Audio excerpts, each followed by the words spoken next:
transaksi dolar, tapi kalau sekarang disebabkan oleh virus. Situasinya seperti ini. Jadi di tahun 98 itu karena adanya nilai tukar dolar yang jelek, di mana kita punya jaminan neraca perdagangan yang juga jelek, terus banyak spekulasi dan sebagainya. Ini situasi kondisi saat itu. Kondisi saat ini yang kita rasakan adalah disebabkan oleh virus, pelambanan karena tidak adanya supply dari produsen ke distributor maupun ke konsumen, dan adanya kebijakan-kebijakan yang pembatasan-pembatasan baik secara fisik maupun sosial. Ini pelambanan terjadi karena tidak ada cash in. Pelambanan terjadi karena tidak ada cash in. Dan halo? Silakan dilanjut, Pak. Ya. Ini unmute dulu semua.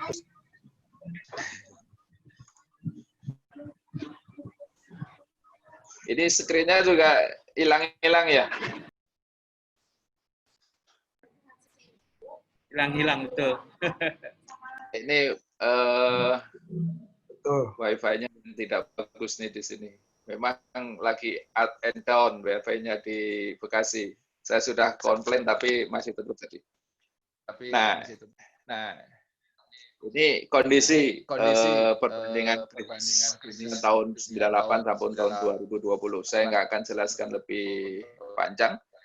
Selanjutnya, bahwa dengan adanya pandemi ini yang terjadi adalah perubahan yang sangat cepat. Ada 5 hal yang bisa kita amati bersama-sama baik secara teoretikal maupun praktis.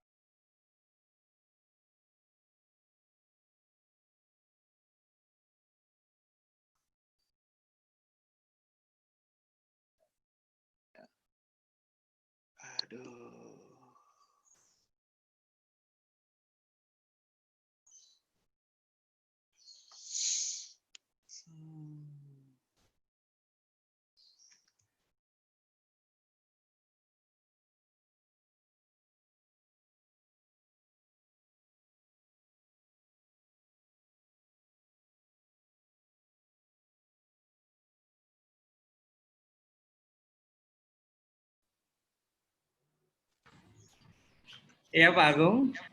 Kelihatannya sinyalnya begitu lemah ya, sangat lemah. Iya betul, ini yang jadi persoalan. Kelihatannya harus mencari tempat yang lebih dekat dengan jaringan, biar memberikan akses yang ini tidak di sampingnya saya, jadi jaringannya hanya 3 meter ini saya nggak nyampe. Waduh. Nah, jadi ini perlu ada 5 catatan yang bisa saya sampaikan dalam kesempatan ini. Yang pertama adalah bahwa sistem ekonomi berubah, baik itu perdagangan, pembayaran, industri dan sebagainya berubah. Yang kedua, sistem sosial juga berubah. Mobilisasi orang dibatasi dengan adanya social dan physical distancing, di mana ada batasan-batasan yang bisa kita rasakan bersama-sama, ya. Dan itu menimbulkan dampak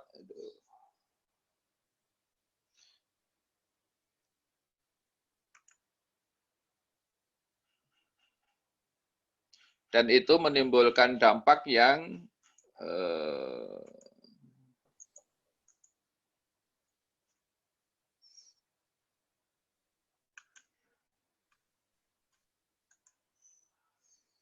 yang kedua itu sistem sosial berubah. Itu adanya pembatasan gerak dan pembatasan pertemuan fisik antara satu orang dengan orang lain. Yang ketiga adalah gimana nih?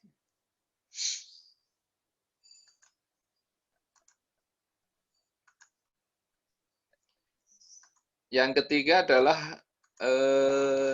cara kerja atau beraktivitas yang berubah, di mana sistem kerja kita sekarang sudah work from home, artinya segala sesuatu bisa kita kerjakan di rumah dan tidak perlu kita ke kantor. Yang keempat, sistem transaksi juga berubah. Dari direct transaksi menjadi online transaksi berbasis teknologi. Yang kelima, seluruh sendi kehidupan juga akan mengalami perubahan yang signifikan. Maka sekarang kita masuk di dalam era tatanan baru atau new normal, di mana nanti bahwa COVID tetap akan ada. Moga-moga melamban penyebarannya yang terinfeksi sehingga keberadaan COVID ini seperti penyakit-penyakit biasa. Tapi kita harapkan bahwa segera akan ketemu vaksin yang bisa memperkuat imunitas tubuh manusia sehingga bisa menghadapi adanya COVID-19. Jadi di era saat ini perubahan menjadi sesuatu yang sangat terjadi dan itu akan cepat. Baik itu perubahan di sistem ekonomi, sistem sosial, cara kerja, sistem transaksi atau pembayaran, sampai ke perubahan dalam konteks dinamika bisnis. Apa yang kita rasakan dengan dampak adanya pandemi COVID-19 ini adalah pasti setiap krisis yang terjadi menimbulkan dua sisi. Ada sisi yang baik dan sisi yang buruk, atau dalam bisnis ada bisnis yang punya potensial loser yang cukup besar dan bisnis yang punya potensial winner yang cukup besar. Persoalan yang kita hadapi adalah bahwa kalau kita lihat bahwa bisnis di sektor penerbangan, bisnis di sektor konstruksi, real estate, otomotif, financial service yang masih manual dan tradisional, oil and gas, tourism, manufaktur lain yang tidak berhubungan langsung dengan kebutuhan dasar manusia akan mengalami pelambatan yang luar biasa. Bahkan pada saatnya pasti akan mengalami penutupan. Tapi di satu sisi, masih ada potensi bisnis yang bisa kita kembangkan. Mungkin kuliner akan berubah menjadi food processing. Jadi segala sesuatu masih bisa berjalan, tetapi harus dengan modifikasi-modifikasi untuk proses yang dilakukan. Terus e-commerce pasti akan naik, pertanian juga akan naik, khususnya kebutuhan dasar manusia, sayur, terus kebutuhan nasi, pengganti beras, dan sebagainya itu akan berkembang.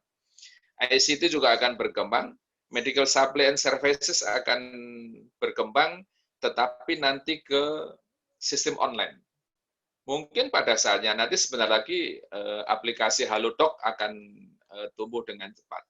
Seperti yang personal and healthcare ini akan terus berkembang. Retail juga akan berkembang, tetapi retail yang sudah berbasis aplikasi dan melakukan delivery order. Nah, yang menjadi persoalan kita adalah bagaimana koperasi dan UKM mensikapi kondisi bisnis menghadapi potensi bisnis ini. Pilihannya adalah apakah koperasi dan UKM melakukan migrasi bisnis dari bisnis yang potensial loser ke bisnis yang potensial winner, atau melakukan modernisasi bisnis berbasis iptek. Pilihannya adalah secara pragmatis dan empiris bahwa koperasi dan UKM harus memodernisasi bisnis berbasis iptek. Jadi kalau misalnya koperasi dari 123.000 koperasi, di mana sektor koperasi yang bergerak di simpan pinjam kira-kira 70 atau 80%, yang semula itu adalah manual, di mana transaksi dilakukan langsung bahwa anggota datang ke koperasinya, harus berubah menjadi pelayanan dengan sistem online. Nah, itu pilihan, karena tidak semudah koperasi simpan pinjam melakukan migrasi bisnis berubah menjadi koperasi pertanian atau koperasi di sektor real lainnya. Selanjutnya kawan-kawan, bisnis di era baru pada pandemi nanti apa yang bisa dilakukan dan masih bisa berkembang bagi koperasi maupun UKM. Bahwa sekarang tatanan baru kehidupan masyarakat akan terjadi. Kepedulian masyarakat terhadap kesehatan dan lingkungan ini juga akan tinggi. Ditambah lagi dengan bahwa kepedulian pada lingkungan dan kesehatan ini berbasis pada teknologi. Sekarang kalau mau melihat suhu tubuh, bukan pakai termometer kecil yang kita masukkan di mulut kita atau kita taruh di ketek kita, tapi cukup dengan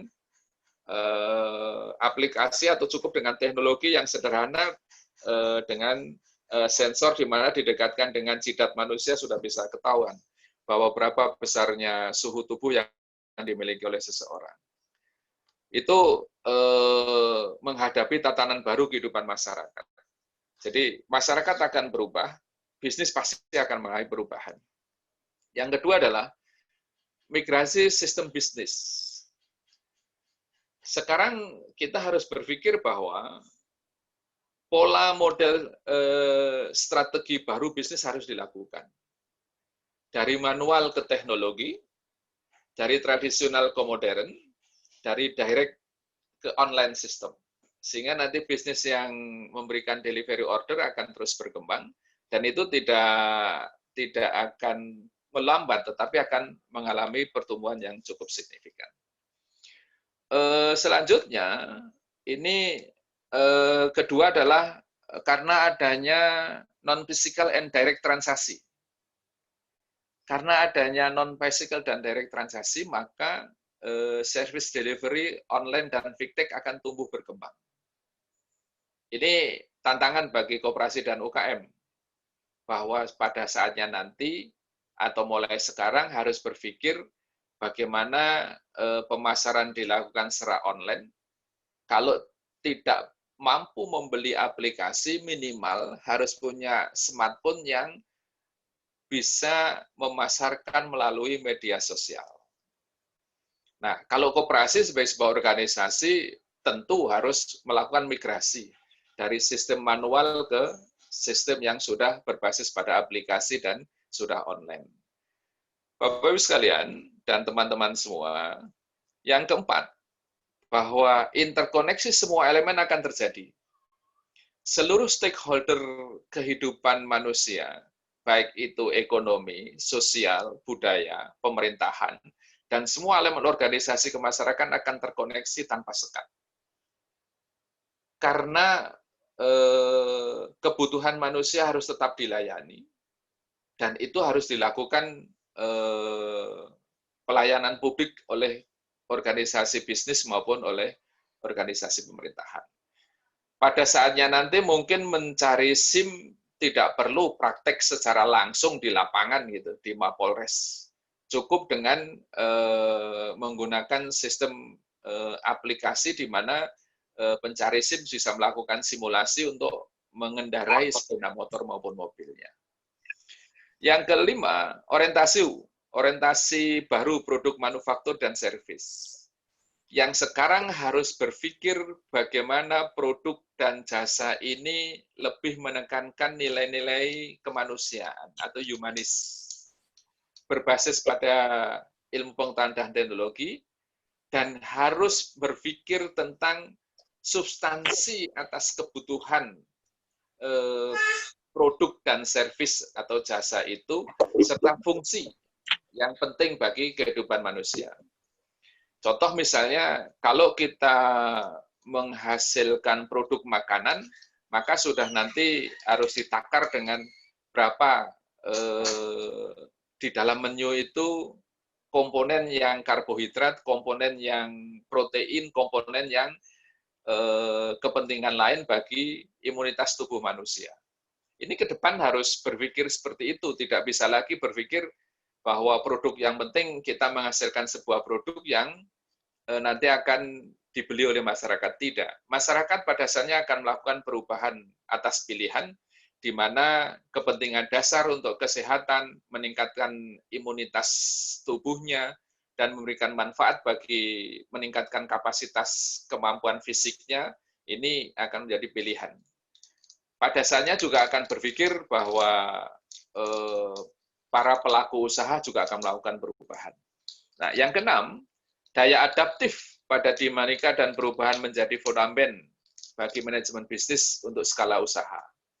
Nanti akan saya sampaikan bahwa trik bisnis saat ini bukan karena skala ekonomi yang dimiliki, tetapi survive-nya sebuah bisnis itu karena kemampuan adaptasi yang harus dilakukan oleh pelaku bisnis. Ini fenomena yang terjadi bahwa bisnis akan mengalami perubahan karena adanya disrupsi yang luar biasa yang diakibatkan oleh COVID-19. Perubahan perilaku pasar yang terjadi pada era new era sekarang ini. Bapak-Ibu sekalian, sekarang kebutuhan-kebutuhan sekunder, tersier, itu disingkirkan oleh masyarakat. Contoh yang sederhana, kemarin ketika Idul Fitri, kita tidak berpikir membeli baju baru. Kita tidak berpikir mau pulang mudik, karena memang tidak boleh. Kita tidak berpikir harus membeli motor atau mobil baru.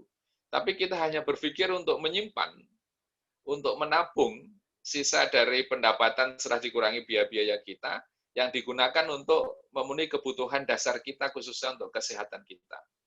Orang sekarang mudah membeli vitamin C atau vitamin E, tapi orang akan susah untuk membeli baju, untuk membeli kebutuhan-kebutuhan yang belum mendasar pada itu. Nah, ini salah satu contoh adanya perubahan perilaku pasar. Saya mengidentifikasi atas diskusi dengan banyak pihak bahwa sekarang kecenderungan setiap manusia membangun identitas digital. Hampir semua manusia mau pemegang smartphone itu mempunyai aplikasi Zoom. Zoom luar biasa. Biasanya setiap hari dipakai oleh 10 juta pemakai, sekarang dipakai oleh miliaran atau ratusan juta orang dalam setiap hari. Jadi membangun identitas digital ini akan terus berkembang, medsos akan terus berkembang, dan itu akan menjadi tren kebutuhan dari kehidupan masyarakat kita. Yang kedua, itu adalah remote working dengan menggunakan teknik work from home. Jadi nanti kita kalau membuka usaha tidak perlu kita mempunyai kantor tersendiri yang gede, tidak perlu. Kita buka usaha mungkin bisa di rumah kita atau di kantor yang sudah ada, yang itu bisa dijadikan sebagai base camp saja, tempat alamat dari kantor kita.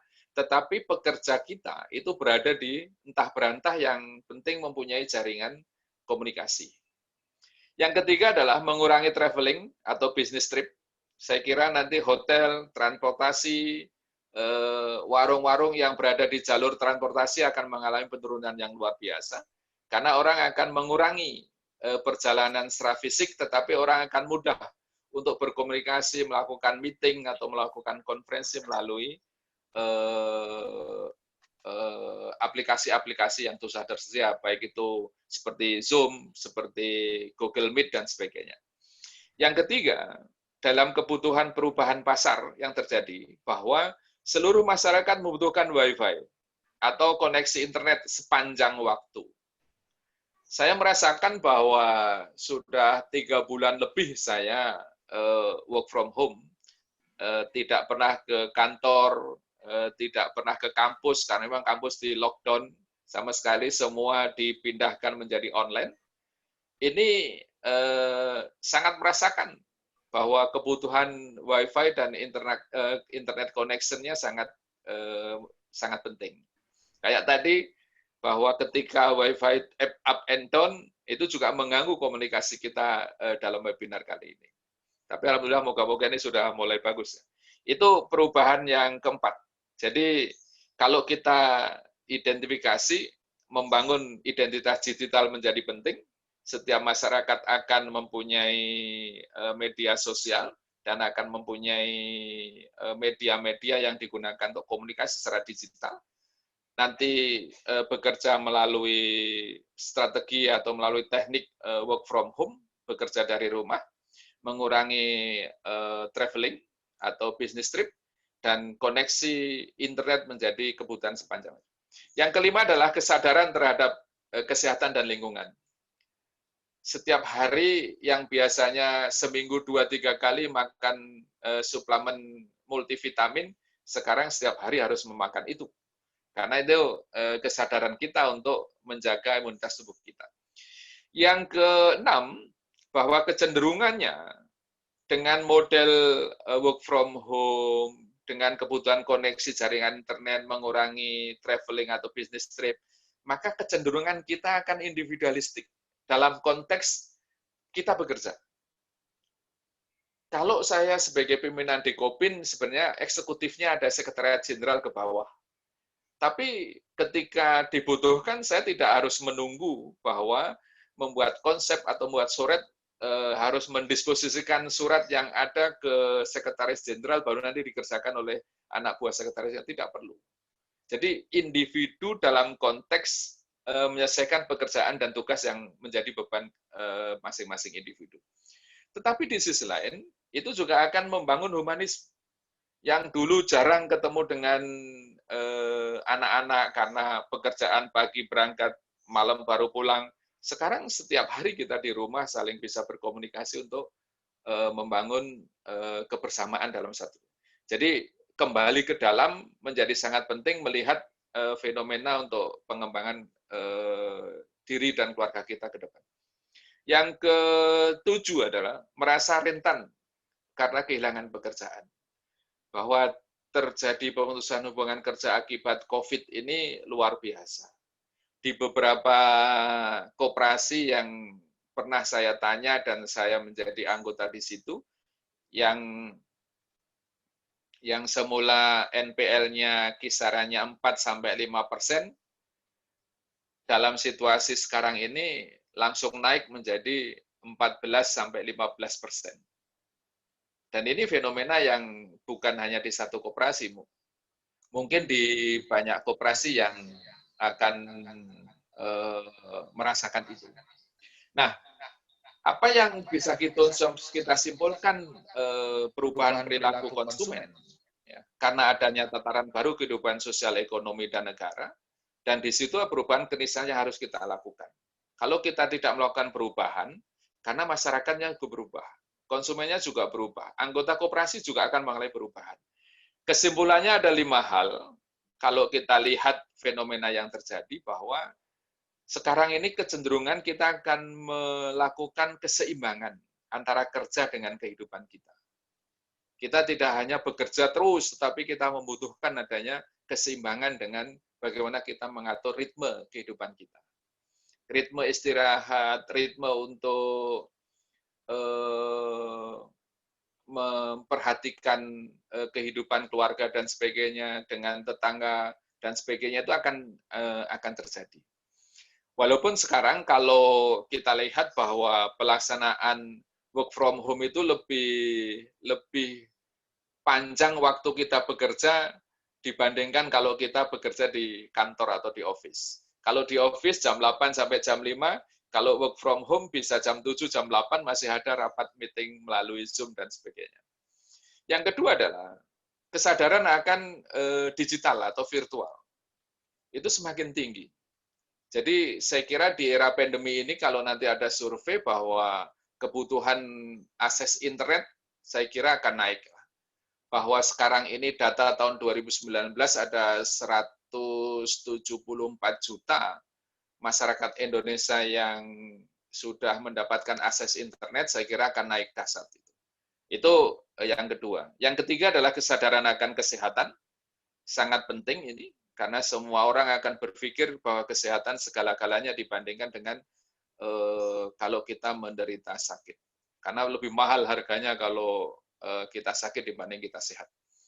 Social solidarity akan tumbuh, karena kita ada di rumah, kita bisa keluar rumah untuk melihat bagaimana kehidupan lingkungan kita, dan ini akan terus berkembang. Dan yang kelima adalah kita berpikir dan bersikap global, karena memang walaupun kita di rumah dengan akses internet yang kita miliki, dengan teknologi yang kita kuasai, kita mengetahui dinamika yang terjadi di negara-negara lain. Itu perubahan perilaku pasar saat terjadinya pandemi dan ke depan. Saya kira nanti akan berkembang terus. Secara teoritikal nanti akan kita kaji melalui penelitian dan penelitian, dan secara praktikal saya kira akan sudah berkembang atas perubahan yang terjadi. Selanjutnya teman-teman,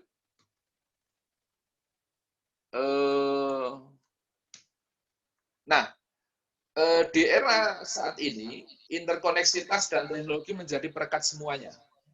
Kalau kita lihat bahwa betapa seluruh komunikasi dan relasi atau hubungan antara individu dengan keluarga, terus antara individu dengan kantornya, individu dengan industri, individu dengan komunitasnya, individu dengan pemerintahnya, semua terkoneksi dengan internet. Semua terkoneksi dengan teknologi. Karena teknologi bisa melakukan relasi dengan siapapun. Kita melaksanakan work from home dari rumah, kita bisa berdiskusi, ngobrol dengan anak dan istri, tetapi kita membutuhkan komunikasi dengan kantor di mana kita ada. Dan itu jaringan komunikasi, teknologi yang bisa menguasai itu. Nggak mungkin kita meninggalkan dalam durasi waktu sebentar untuk berangkat ke kantor, dan kita hanya datang ke kantor sebentar, setelah itu kita balik lagi. Itu sangat tidak efisien. Jadi yang dibutuhkan adalah teknologi. Seluruh komunitas, termasuk misalnya bagaimana perkembangan dinamika pemerintahan, saya kira juga akan terjadi. Contoh misalnya, warga DKI yang keluar DKI, mungkin karena keperluan pulang kampung, untuk balik ke DKI harus mempunyai surat izin keluar masuk. Dan itu semua basisnya adalah teknologi, karena bisa di-download, bisa diproses melalui teknologi. Jadi antara pihak atau semua elemen akan terjadi koneksivitas yang tanpa batas. Tidak tersekat oleh ruang dan waktu, dan teknologi menjadi fundamennya. Teknologi informasi, internet, medsos, Zoom, Google Meet, fintech, dan lain-lain akan terus berkembang. Karena perkembangan menjadi sangat penting, dan itu bisa memberikan dampak yang luar biasa bagi seluruh elemen masyarakat. Selanjutnya, Bapak-Ibu sekalian, terkait dengan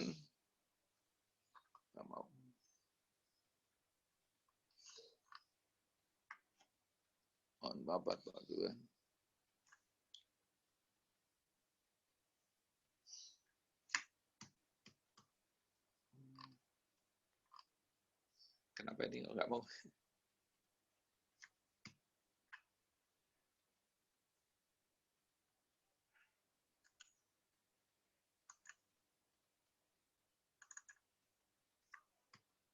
Nah, ini saatnya melakukan perubahan atau konsolidasi bisnis. Kalau seandainya UKM dan koperasi pingin untuk bisa survive atau eksis, maka saatnya lah kita harus melakukan konsolidasi bisnis. Bagaimana cara melakukan konsolidasi bisnis? Dalam satu pertemuan kemarin saya ngambil dari paparan Pak Dekan. Pertama, kita harus mengecek kemampuan. Bagaimana kondisi internal kita?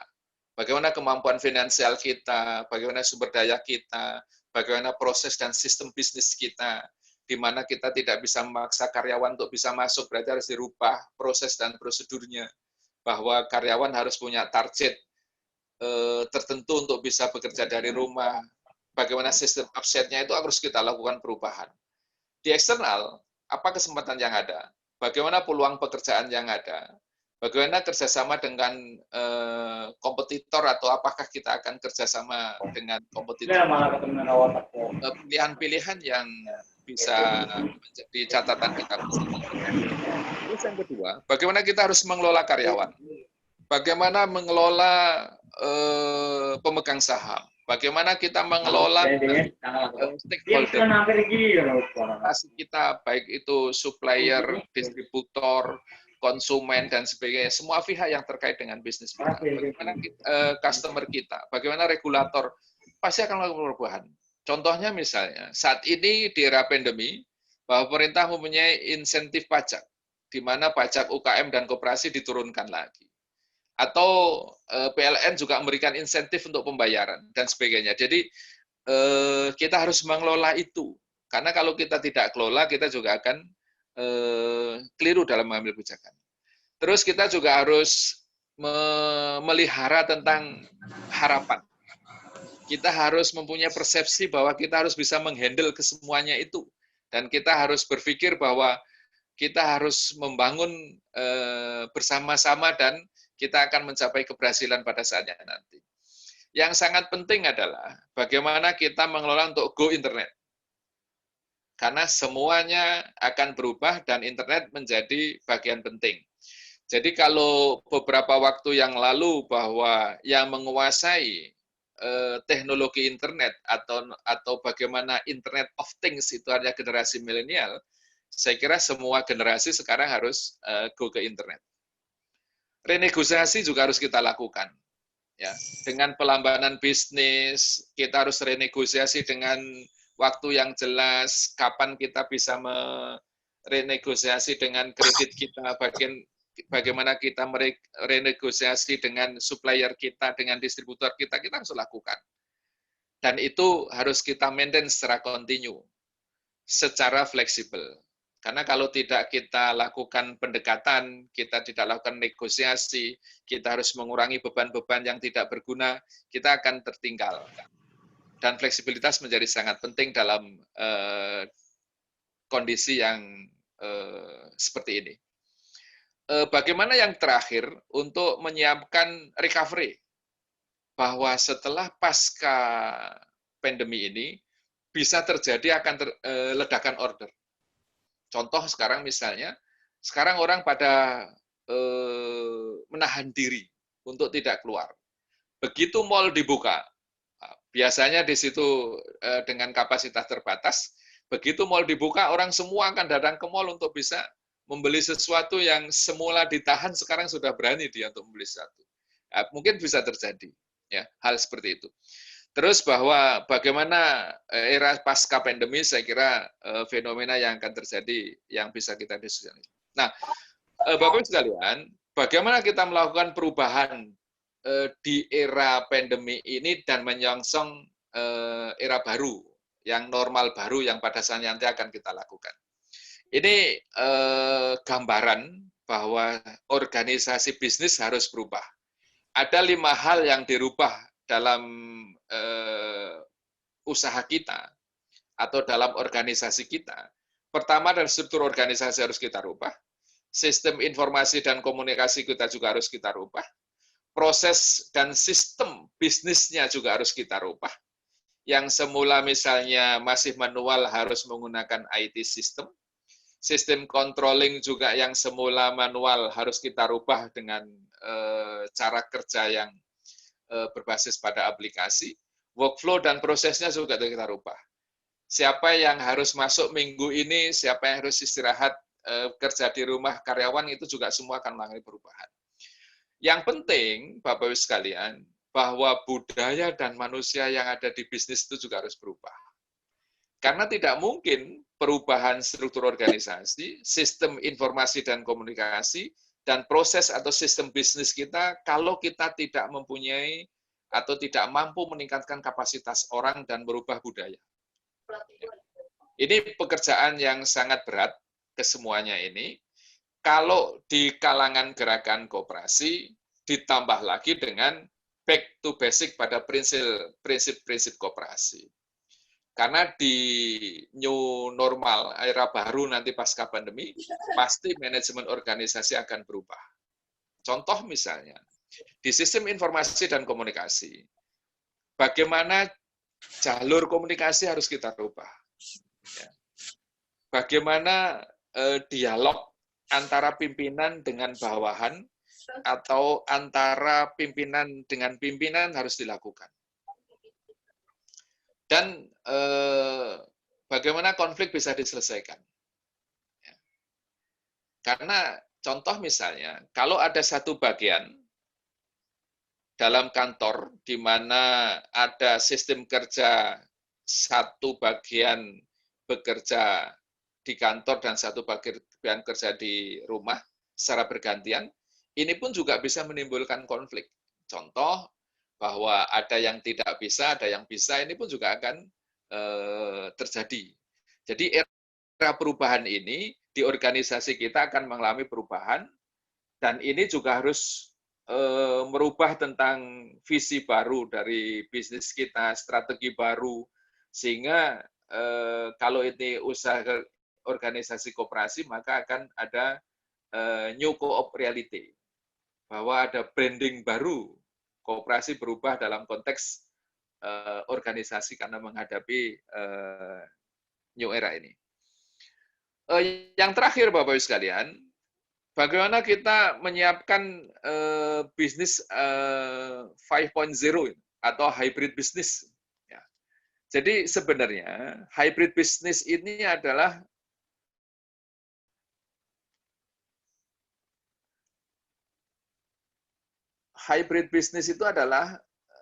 sinergitas antara intellectual capital yang melahirkan innovation dan IT capability yang menghasilkan value creation. Nah, ini adalah pengembangan dari industri 4.0, di mana dasar kebijakan pengembangan bisnis di era industri 4.0 adalah cyber physical system. Jadi dunia maya yang secara fisik tetapi secara sistem dibangun oleh sebuah perusahaan. Di situ juga mengedepankan pada Internet of Things, bahwa segala sesuatu sudah berbasis pada internet dan networking. Maka ketika kita berbicara tentang bisnis atau industri 5.0, maka di situ ada fenomena yang menarik bahwa contoh kasus di Indonesia tidak bisa semuanya berbasis pada internet.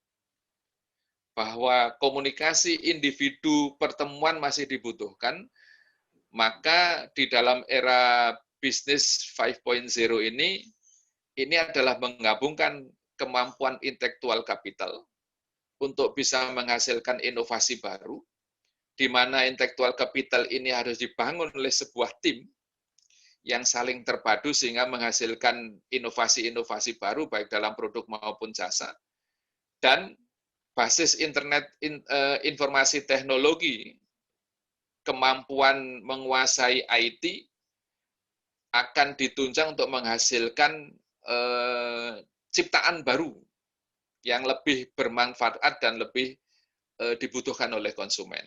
Ini model bisnis ke depan yang saya kira akan terus berkembang, baik secara teori maupun praktikal di lapangan, di mana bisnis sekarang bukan dengan menggunakan pendekatan yang keras. Kalau dulu pernah kita mendengar bahwa ada Red Ocean Strategi, sekarang sudah ke Blue Ocean Strategi, saya kira sudah ke Post Ocean Strategi, di mana pendekatan secara humanis, pendekatan yang mengedepankan kepada value chain management, pendekatan yang membagi keuntungan secara bersama-sama, secara transparan, dan di situ juga akan menimbulkan nilai-nilai yang bisa di-sharing secara bersama-sama, akan menjadi bagian penting dalam bisnis ke depan. Yang terakhir tentang tip pelaku bisnis, ya, khususnya untuk UKM dan koperasi, bahwa pandemi ini akan berlangsung lama. Ini menurut prediksi dari Jack Ma, Bill Gates, dan beberapa pelaku bisnis maupun para ahli di bidang virologi, bisa berlaku 1 sampai 2 tahun, dan nanti akan normal betul itu setelah ditemukan vaksin.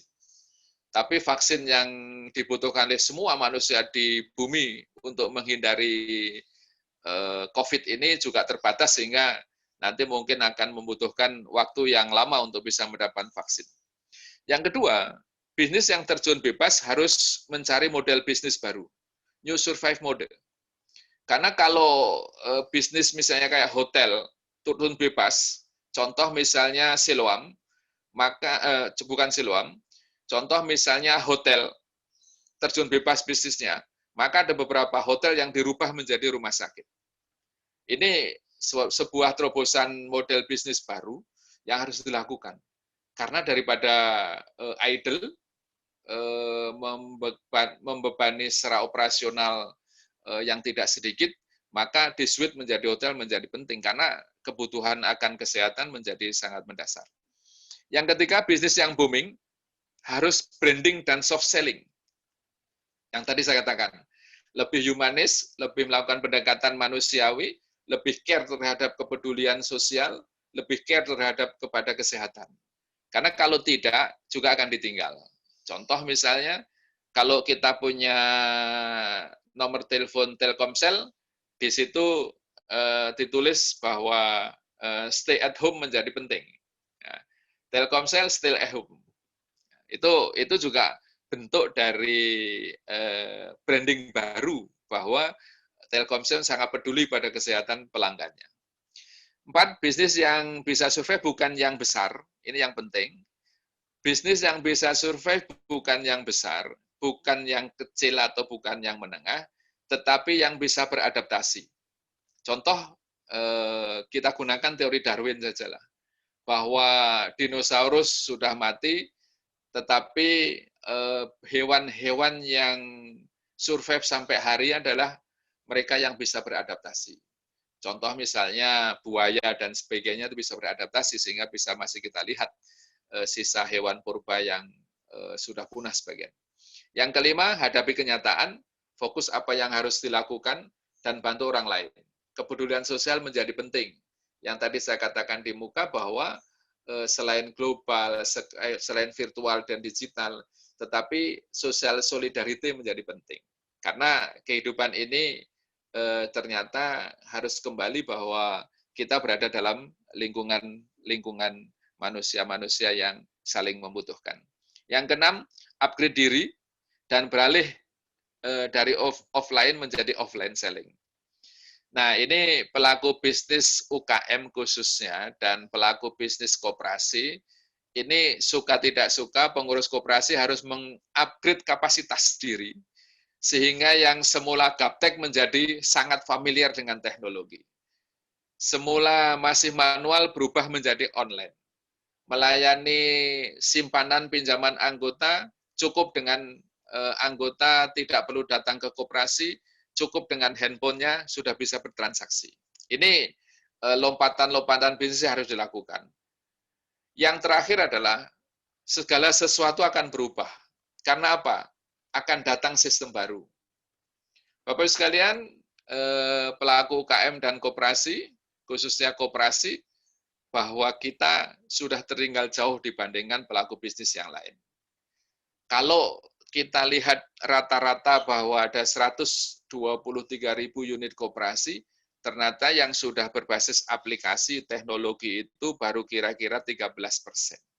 Jadi masih banyak yang harus kita lakukan PR untuk bisa memperbaiki kondisi kehidupan bisnis koperasi dan UKM itu, tapi tantangan yang ke depan tidak bisa setback mundur ke belakang, kita harus melakukan perubahan dan perubahan itu sebuah keniscayaan yang harus kita lakukan.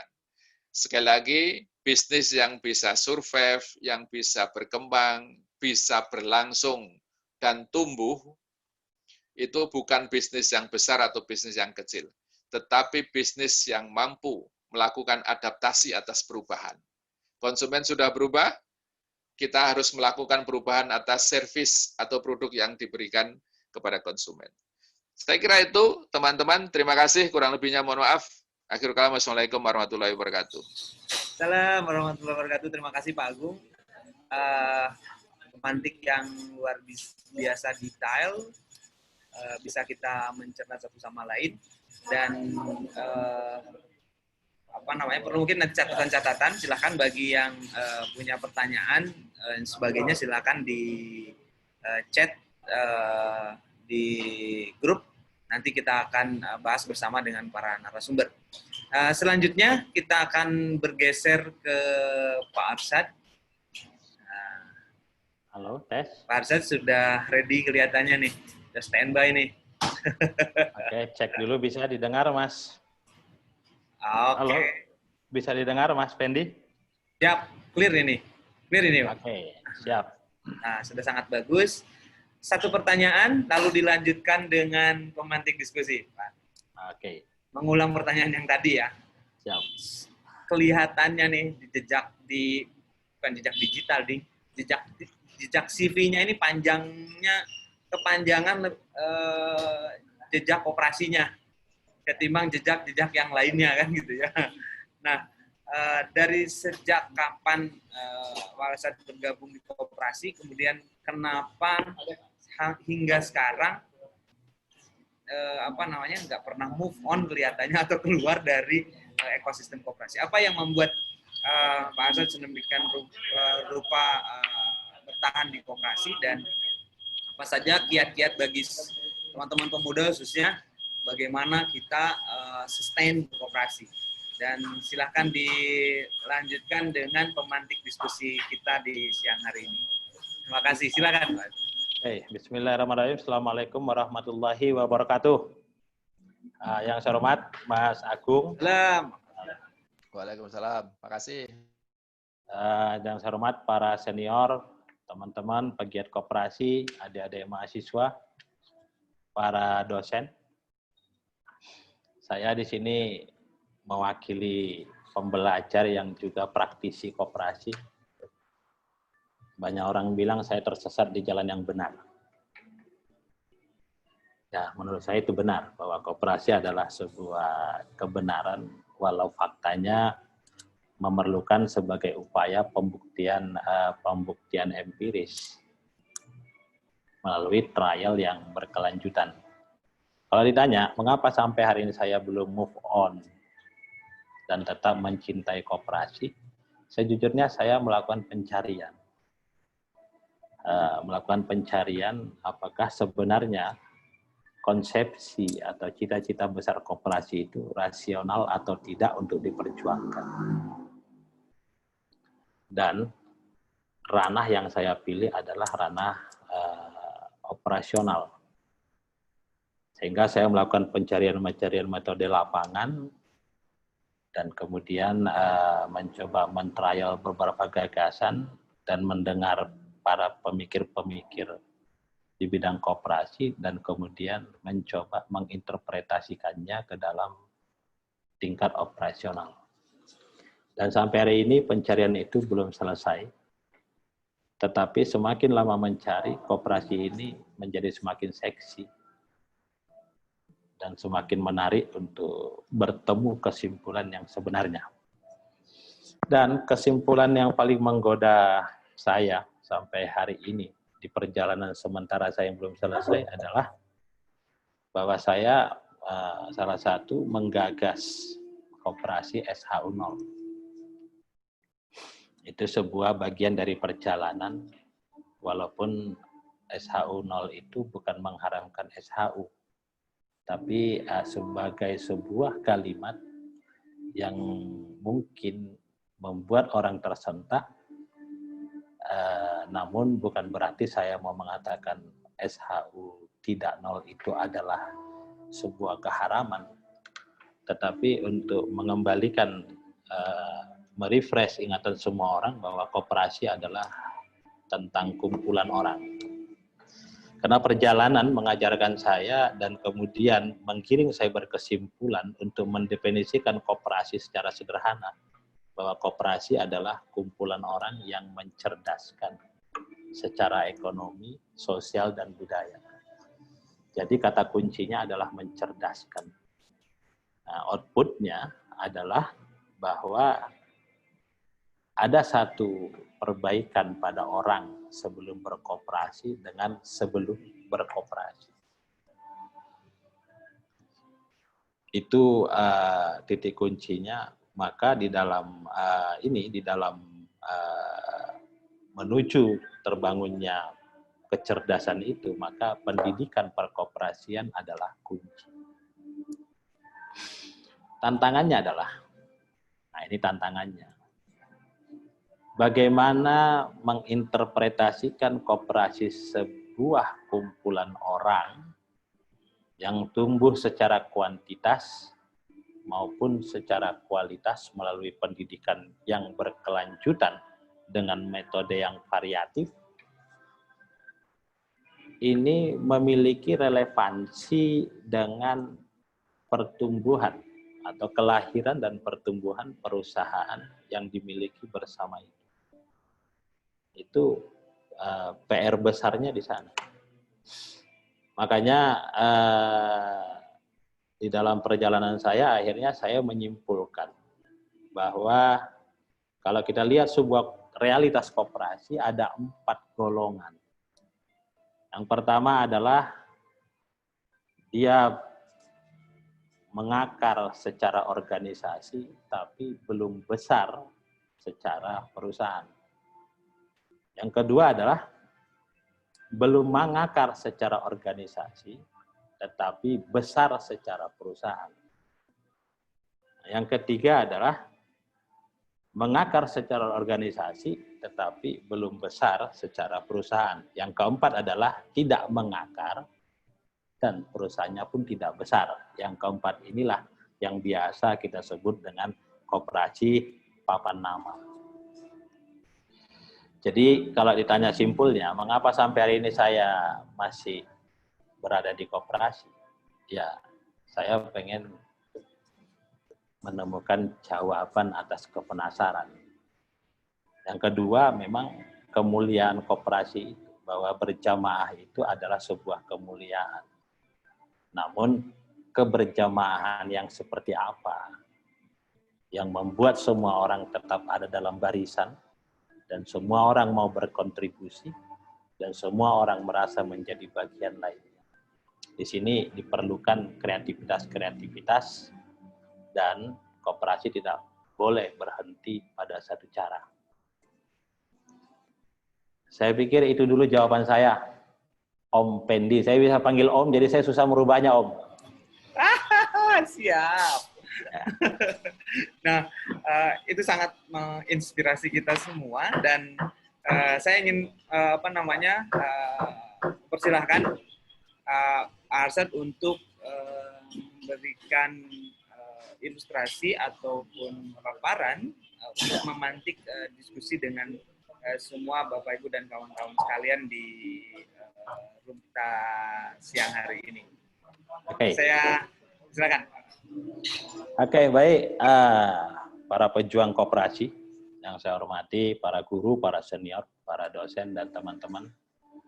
Pertama, saya nggak lupa mengucapkan mohon maaf lahir batin. Yang kedua, selamat hari 1 Juni, hari Pancasila, hari yang sakral, hari sebuah kebangsaan, spirit keindonesiaan kita.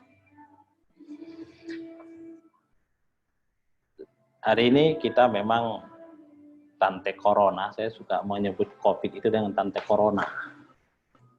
Supaya COVID itu nggak terlalu serem didengar. Kalau tante corona itu kan konotasinya membangun sebuah keindahan di tengah kesedihan. Nah, tante corona ini memang sukses menciptakan kegaduhan, baik kegaduhan di dunia kesehatan, dan kemudian berefek pada kegaduhan ekonomi dan sebagainya.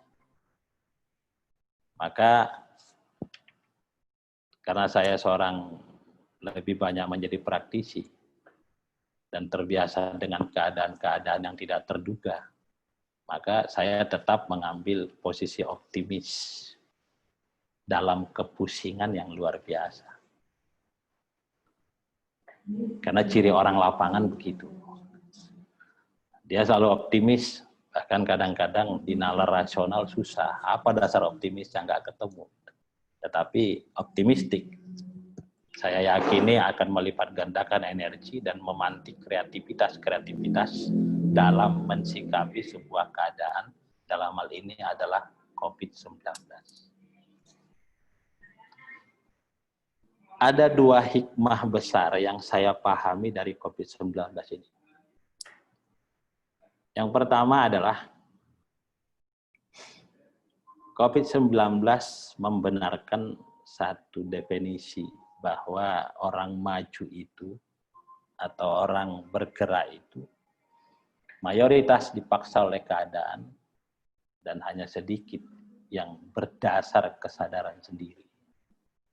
Sekarang COVID-19 memaksa, membawa orang pada kebingungan yang luar biasa dan sekaligus memaksa orang untuk beradaptasi dengan sesuatu yang belum diteorikan.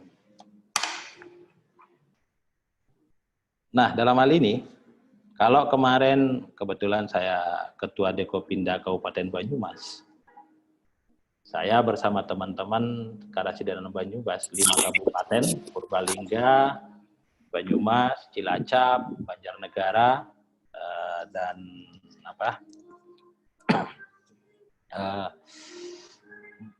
mengagendakan yang namanya migrasi tata kelola koperasi berbasis teknologi. Waktu itu kami gagas bersama ICCI, pimpinannya Mas Firdaus. Jadi memang konteks realitas internal koperasi hari ini, bicara teknologi, upgrade teknologi, semua orang menyadari bahwa itu sesuatu yang harus dilakukan. Tetapi kemauannya masih rendah. Jadi kesadaran untuk melakukan itu masih rendah. Faktanya kenapa? Karena fakta hari ini mayoritas koperasi itu diurus sambilan. Maka orang yang mengurus samben atau sambilan terlalu sulit diajak untuk fokus pada tema-tema visioner, termasuk tentang teknologi ini. Karena teknologi bukan hanya tentang perubahan tata cara kelola, tapi di sana ada harus perubahan paradigma, perubahan visi, dan juga perubahan budaya atau tata kelola dari orang-orang yang terlibat di dalamnya. Nah, COVID-19 ini terbukti sukses memaksa mengakrabkan orang dengan teknologi. Karena adanya social distancing, tutupnya pusat-pusat perbelanjaan, memaksa orang menjadi familiar dengan teknologi online untuk mengakses kebutuhan-kebutuhannya. Namun saya bilang sama teman-teman di Purwokerto, yang menjadi pertanyaan adalah, apakah kemudian kesadaran teknologi ini akan sukses menjadi budaya baru? Ataukah ini hanya sebuah temporary, sebuah keadaan yang bersifat sementara dan pasca COVID kembali ke pola sama semula? Nah, ini menjadi pertanyaan besar. Maka kemarin saya bilang sama teman-teman di Purwokerto, kebetulan mereka mengembangkan ada salah satu aplikasi Becer di bawah Inner Circle ya. Yang Kopkun di bawah bidang Kopkun Institute.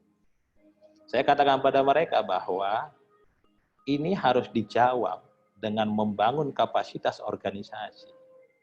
Jadi kalau hari ini terjadi lonjakan omset penjualan by aplikasi, maka ini harus dipastikan bahwa ini akan menjadi budaya baru.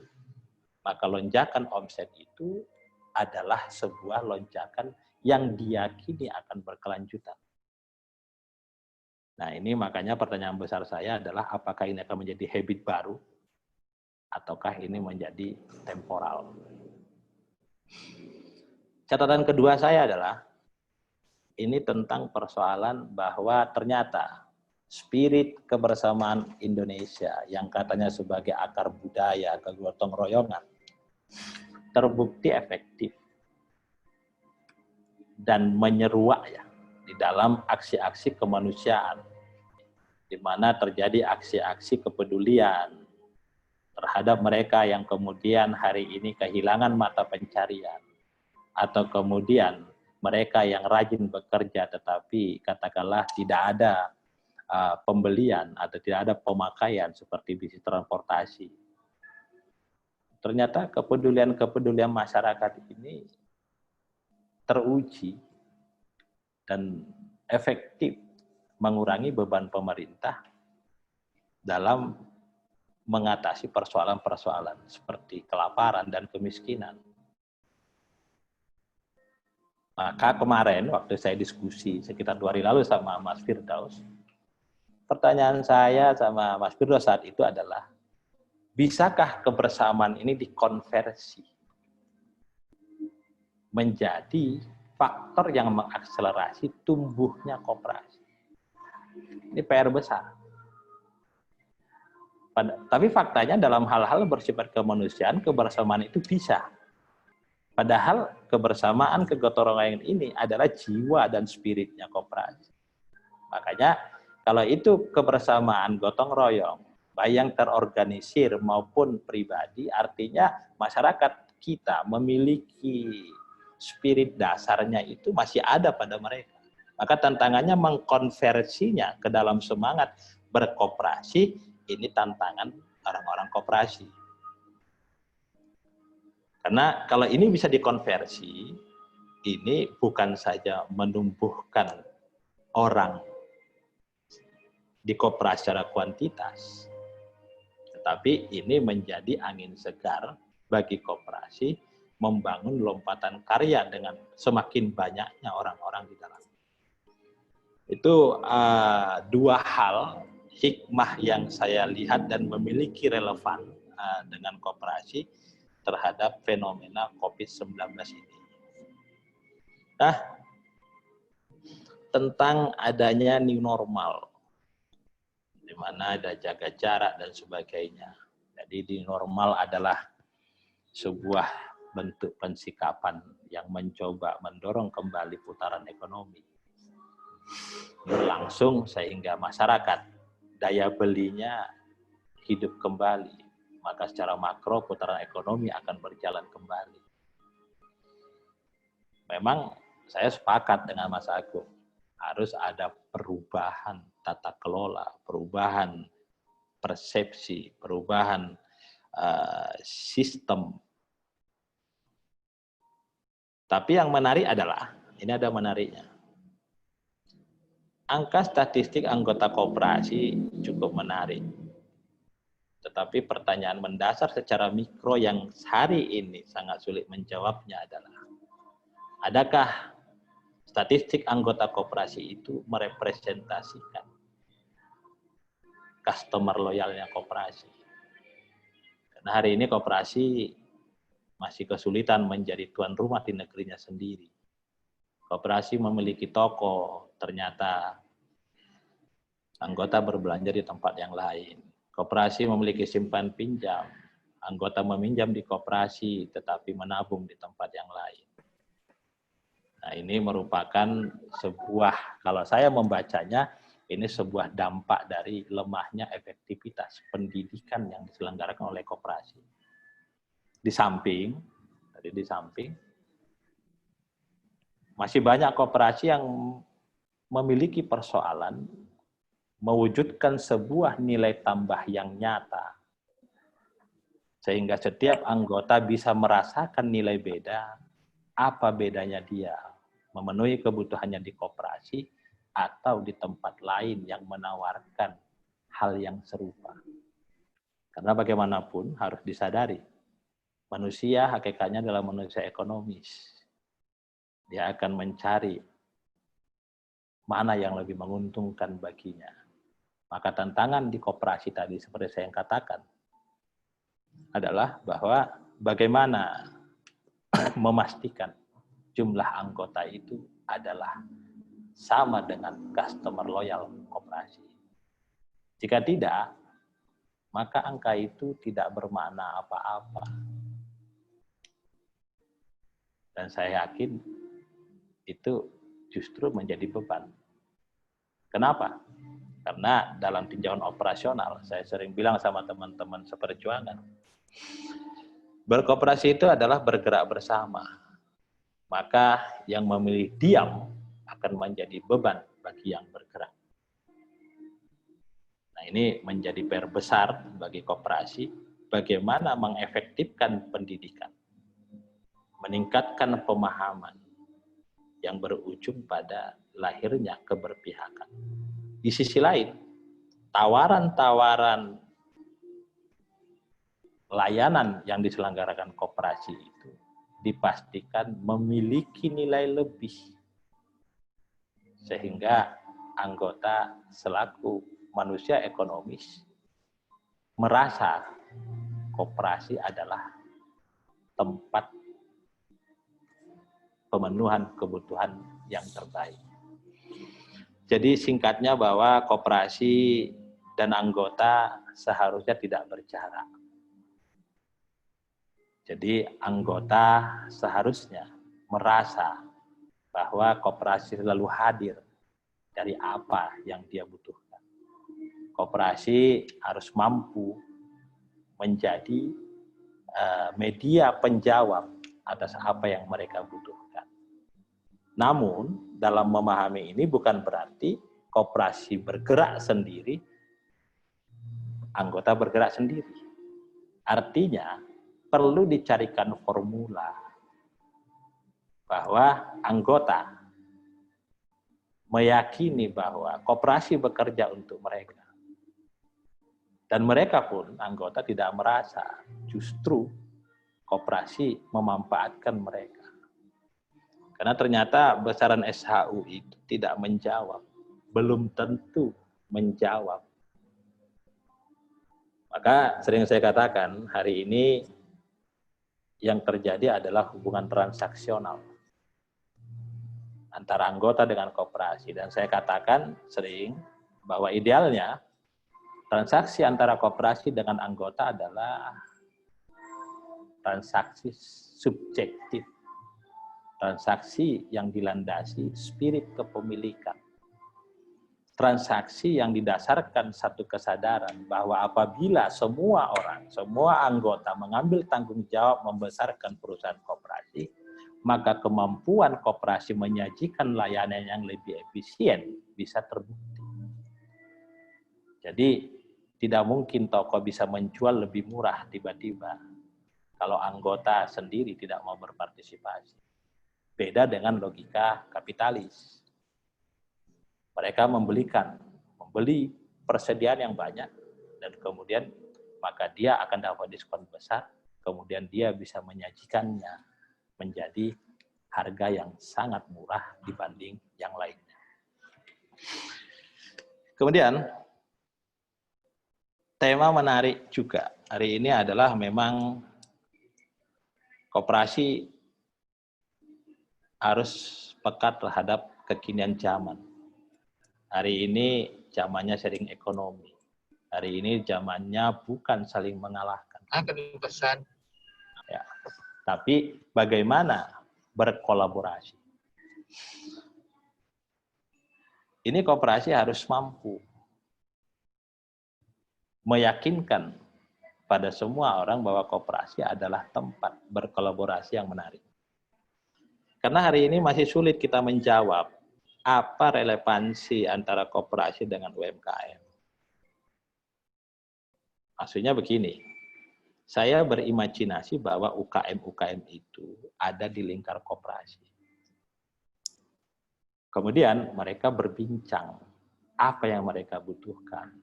Mereka butuh support modal, mereka mendirikan simpan pinjam dengan jasa yang rendah. Mereka kemudian di klaster, kemudian mereka butuh pangsa yang pasar besar, mereka melakukan distribusi peran dengan koperasi, di mana mereka anggota fokus pada produksi, dan koperasi fokus pada bagaimana memasarkan produk-produk anggota.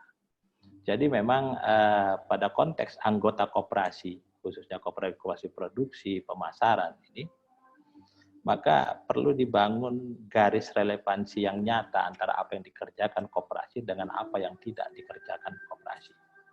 apa yang dikerjakan koperasi dan apa yang dikerjakan oleh anggotanya.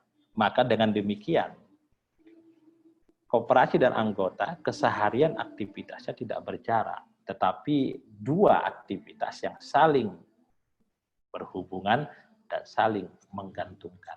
Nah, kalau ini yang dibangun, maka insya Allah koperasi kita akan besar. Ada satu hal yang kemarin fenomena yang menarik. Saat kemudian ada COVID-19, kemudian di beberapa koperasi, khususnya yang menjelang Lebaran, itu biasanya ada pembagian tabungan Lebaran, namun koperasi mengalami kesulitan likuiditas. Kenapa? Karena di satu sisi anggota kesulitan mencicil pinjamannya. Di sisi lain, para penabung pengen mengambil tabungannya. Maka terjadi crowded cash flow.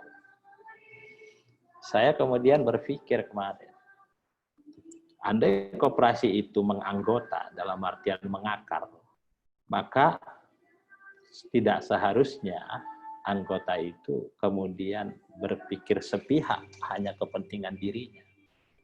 Kesetiakawanannya muncul, maka dia menundakan mengambil pinjaman simpanannya. Demikian juga persoalan yang dihadapi anggota di dalam mencicil pinjamannya karena dia mengalami dagangannya sepi. Maka seharusnya koperasi pun duduk bersama. Maka crowded cash flow ini dipahami sebagai masalah bersama.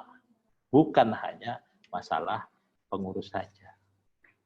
Tapi lagi-lagi ini semua keadaan ini adalah efek dari belum masifnya pendidikan koperasi.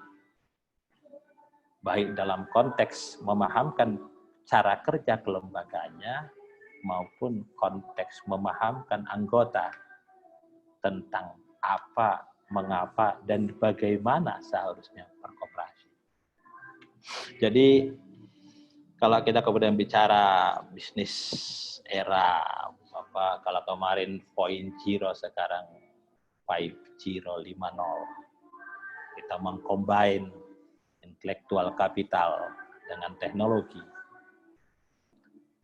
Satu hal yang menjadi pertanyaan besar, apakah mungkin tema-tema revolusioner ini kita bawa ke koperasi kalau hari ini koperasi masih diurus sampai? Tapi kalau ada profesional di sana yang memiliki kemampuan mencerna fakta-fakta perubahan dan memiliki kemampuan adaptasi, maka tema bisnis model 5.0 ini menjadi sangat mungkin menjadi inspirasi lompatan-lompatan perubahan. Tetapi saya sejujurnya pesimis tema ini masuk ke dalam koperasi-koperasi yang diurus samben atau sambilan, dan hari ini mayoritas koperasi di Indonesia masih diurus sambilan. Coba kita lihat fakta koperasi-koperasi besar di Indonesia.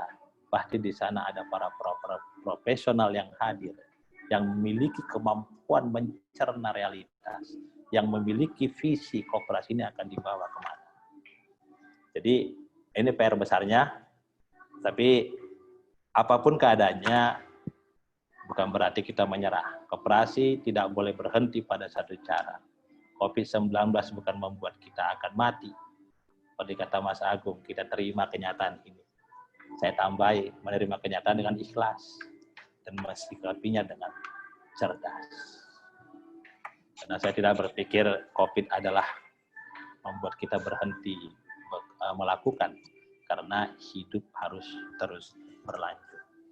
Saya pikir itu pemantik saya, Om Fendi. Semoga bisa memantik. Karena hari ini saya tidak berpikir mengajari, saya hanya memberikan beberapa testimoni realitas lapangan dan memantik dengan kalimat-kalimat yang sekiranya bisa menghidupkan nalar kreatif para peserta diskusi pada hari ini. Terima kasih, Om Pendi. Kan kalau orang kan memang ya, siap. Jadi itu sebenarnya pemantik yang bukan memantik tapi membakar ceritanya kan kalau begitu. Sebenarnya sudah begitu banyak ada komen-komen, ada statement, ada juga pertanyaan. Nah, di sini sebagai pemantik, Bapak Ibu sekalian, mungkin sambil berjalan tadi Pak Agung juga Pak Arsyad bisa melihat, saya nggak mungkin membacakan satu-satu karena nanti habis waktunya nih, nanti hostnya ngambek. Katanya kan. Nah, saya hanya akan meneruskan dari beberapa komen yang ada dari juga pertanyaan. Mungkin pertama saya ke Pak Agung dulu, di mana ada banyak merepresentasikan 5.0 itu harus finish dulu 4.0-nya. Kemudian ada juga yang merepresentasikan bagaimana pemerintah itu harus hadir, tapi bukan sebagai pembinasa, gitu, tapi pembina yang beneran. Gitu kan. Kemudian opsi-opsi yang lainnya adalah bahwa di era 5.0 atau dalam konteks bisnis, ternyata kalau 4.0 itu adalah revolusi digital atau revolusi industri 4.0 digital, ternyata 5.0 itu ada yang menganalogikan sebagai sistem koperasi. Nah, sistem koperasi itu di mana dia sudah one step ahead. Dia sudah maju satu langkah lebih maju daripada kondisi-kondisi yang hari ini berlaku. Nah, dari beberapa statement-statement dan juga pertanyaan-pertanyaan yang disampaikan oleh Bapak Ibu dan kawan-kawan sekalian di room ini, sekiranya Pak Agung terlebih dahulu bisa memberikan feedback. Saya kira feedback untuk kemudian memantik lebih dalam sehingga mendorong semua partisipan bisa menggali lebih dalam mengenai koperasi dengan mengumpulkan beribu-ribu dan berjuta referensi dalam konteks memperkaya informasi. Sementara saya persilakan Pak Agung.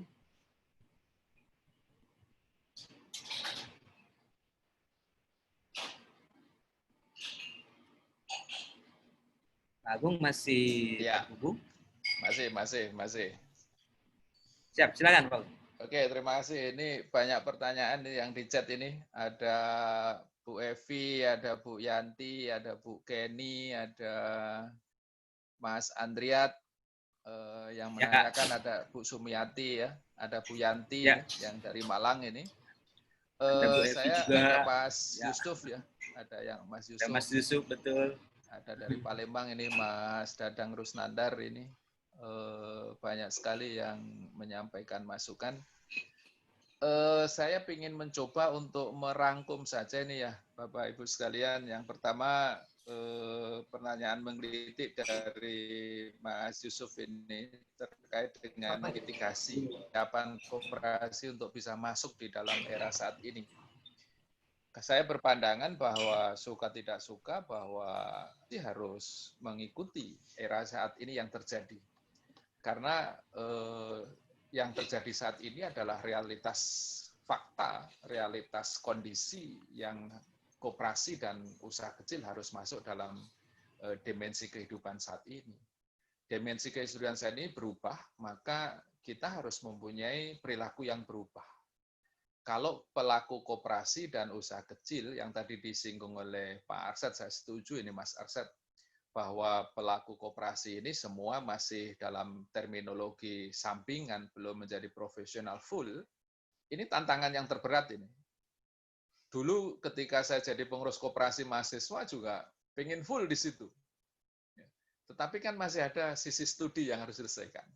Ketika menjadi pengurus koperasi pemuda Indonesia, pengen full di situ. Tidak bisa mengcover kebutuhan kehidupan saya di Jakarta. Maka masih bisa nyambilah sebagai konsultan di Kementerian Pendidikan. Ini fenomena fakta yang terjadi. Jadi Saya 2 tahunan ini mengatakan bahwa saat ini koperasi harus memberikan jalan layak kepada pengurus koperasi sehingga bisa full memikirkan, mengembangkan, dan membangun organisasi maupun bisnis koperasi.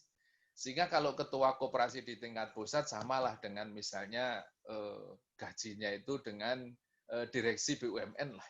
Itu keinginan yang sampai hari ini belum bisa terwujud. Makanya saya mengkritik dengan bagaimana mitigasi sumber daya koperasi desaan ada di perkotaan, mampukah kita menghadapi masuk dalam dimensi kehidupan zaman era normal ini. Kalau kita mitigasi ada 2 hal menurut saya, mitigasi organisasi dan mitigasi. Dalam mitigasi organisasi kita harus mengembalikan koperasi ini mempunyai prinsip-prinsip nilai-nilai yang tidak boleh ditawar oleh siapapun dan harus dijalankan. Karena kalau prinsip-prinsip koperasi dijalankan, itu akan membangun partisipasi anggota, akan membangun transparansi, akan membangun demokrasi ekonomi, dan akan terjadi kolaborasi di antara koperasi dengan anggotanya. Itu yang pertama. Yang kedua, dari sisi partisipasi anggota. Koperasi yang baik, koperasi yang anggotanya produktif dan partisipasinya tinggi di koperasinya. Maka tadi saya juga ini sekaligus Bu Yeni dari Universitas Agama dikatakan juga oleh Mas Arsyad tadi bahwa bagaimana kita membangun partisipasi, tetapi bukan hanya partisipasi anggota yang aktif saja, tetapi partisipasi anggota yang produktif secara ekonomi. Kalau anggotanya produktif secara ekonomi, dia punya penghasilan, kelebihan dari penghasilannya setelah dikurangi biaya-biaya kehidupannya, itu yang bisa ditabung. Syukur-syukur bisnisnya inline dengan bisnisnya koperasi. Maka UKM, pikiran saya adalah kesatuan koperasi ini, anggota koperasi adalah para pelaku UKM, di mana ada kepentingan yang sama diperjuangkan oleh koperasi. Contoh misalnya, pelaku UKM yang ada di dalam satu komunitas tertentu itu ya, saya pernah diceritain oleh Bu Kenny, ini temannya Bu Yeni juga, bahwa membangun komunitas pabrik sepatu, usaha kecil sepatu yang ada di Bandung. Saya bilang bahwa, saya berikan saran waktu itu penelitian PKM-nya Bu Kenny, kalau bisa pelaku usaha kecil itu dalam satu komunitas besar koperasi, di mana kepentingan bahan baku, kepentingan distribusi, dan kepentingan pasarnya itu bisa dijamin oleh koperasi. Jadi koperasi bisa take over dari kepentingan-kepentingan dari komunitas pelaku usaha itu. Itu akan besar koperasinya dengan syarat bahwa prinsip-prinsip koperasi diterapkan, transparansi dilakukan di situ, dan profesionalisasi kemaknaan kepentingan makna daripada pelaku usaha itu bisa dijalankan. Jadi partisipasi anggota menjadi penting. Yang kedua, harus kita mitigasi seberapa jauh tingkat partisipasi anggota. Jangan sampai koperasi anggotanya 10.000, yang aktif hanya 1.000. Itu tidak memberikan dampak ekonomi kepada koperasi. Yang kedua adalah kita mitigasi tentang bagaimana struktur organisasi. Di era sekarang ini, struktur organisasi kaku akan terlibas oleh percepatan untuk mengambil keputusan. Maka mitigasi kita adalah bagaimana membangun struktur organisasi dan manajemen koperasi yang fleksibel, berbasis teknologi dengan target-target yang jelas. Maka budaya organisasi, budaya kerja, budaya demokrasi di koperasi terus kita kembangkan. Mitigasi tentang budaya organisasi. Harus dibangun itu sinergitas antara pengurus koperasi dengan anggotanya. Kalau tidak ada sinergitas, maka tidak akan terjadi korelasi, kolaborasi, baik itu korelasi dan kolaborasi sosial. Kepentingan koperasi ini adalah bentuk pendekatan sistem ekonomi sosial, di mana bersama diperjuangkan secara bersama. Maka di situ penuh dengan nilai-nilai. Yang kedua yang perlu kita mitigasi adalah bisnisnya. Berapa jauh kemampuan asetnya, berapa volume usahanya, berapa dana cadangannya, berapa analisis keuangan itu sebuah keniscayaan yang harus kita lakukan. Karena koperasi adalah sebagai entitas bisnis.